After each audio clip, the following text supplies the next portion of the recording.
Hello again, I'm garden girl Paige Evans, and I'm so excited to be back for another year at 2Ps. For January, we all started with this mood board full of wintry whites, wood grains, sweater patterns, trees, and typographics, and the theme for the month is family.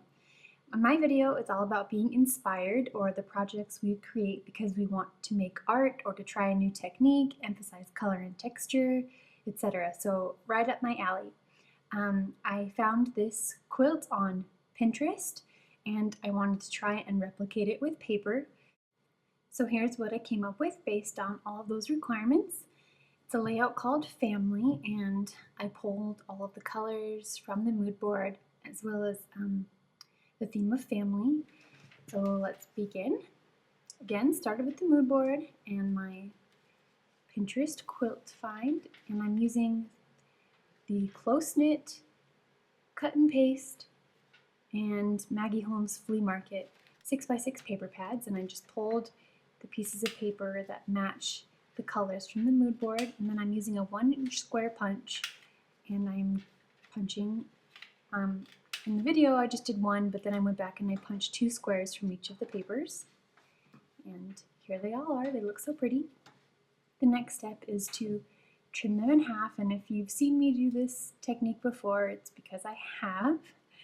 But I guess it's my style to punch a lot of papers and cut them up and put them together in fun ways. So Paige's pattern papers. Alright, so I've trimmed them all into triangles since that's the shape they are in this quilt, and I want them to stand out. So I'm using this dark brown wood grain background it's from the Close Knit collection by Crate Paper, and I'm using this ruler to find the exact middle of the paper, so 6 inches in from the top and bottom.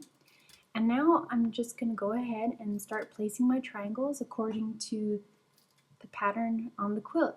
I'm using that aqua triangle as a spacer to make sure the spacing between each triangle is exactly right.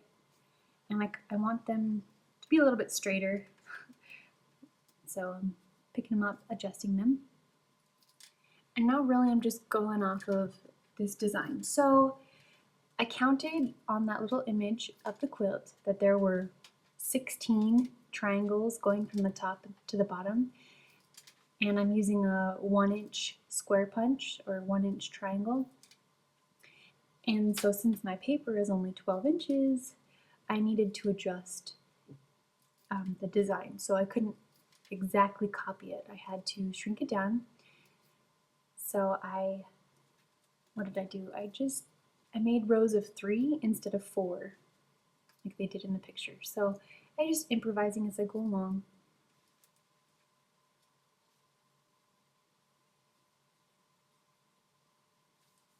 So as I was putting down the triangles, like always, I try not to put 2 of the same one next to each other. That's why I used so many different pattern papers.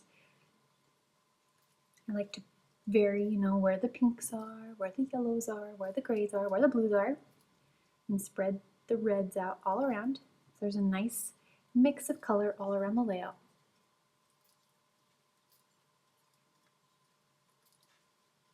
It's a pretty quick process once all the papers are punched and trimmed. It's just a matter of gluing things down.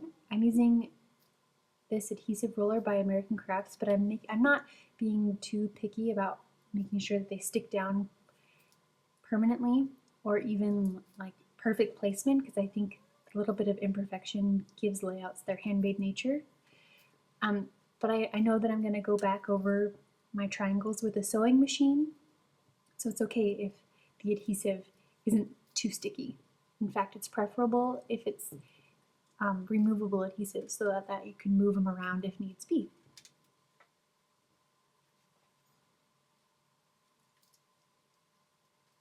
So you can just watch as I build up this. It kind of looks like a snowflake, which is perfect because that's what I was going for.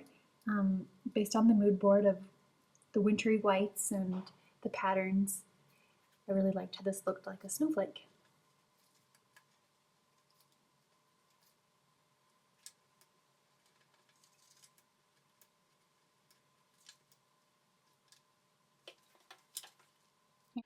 Then I ran the design through my sewing machine and sewed straight lines through all of the triangles and cut off all of the strings in the back. I'll trim them down later. So originally I wanted to create my design on this page, but I decided I wanted a lighter background, so I'm just trimming the snowflake out. And I chose this paper from the Close Knit collection. I love that it's got phrases like grandmother, great-grandmother all around it, so it ties in with the family theme perfectly. Time to stick it down on the background. I want to put it down at a slight angle. I die cut this pretty doily from white cardstock for the photo mat. I'm going to go ahead and stick it down. I love this fabric photo frame from the Maggie Holmes lines. And I'm using my new favorite tool, the Tim Holtz Tiny Attacher, to staple it down.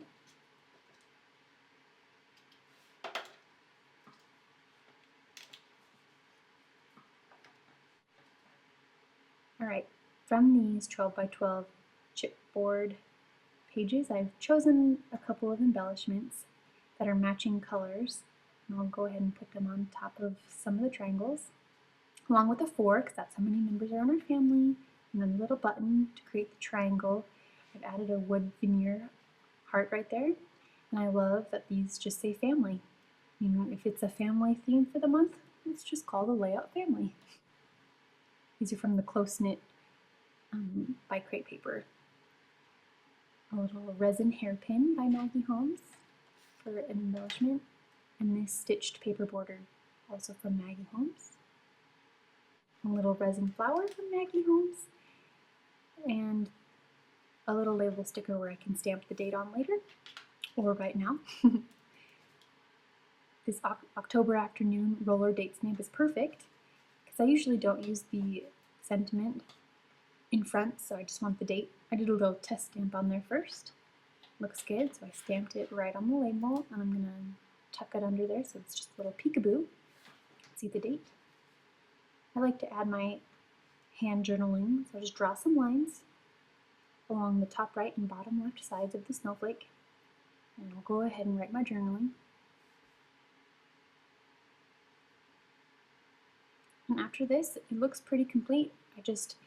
Feels like a layout is never complete without a little spray mist, so I'm going to drop some Mr. Hughie's right along the journaling. And that sums it up. Thank you so much for watching. I hope you've been inspired.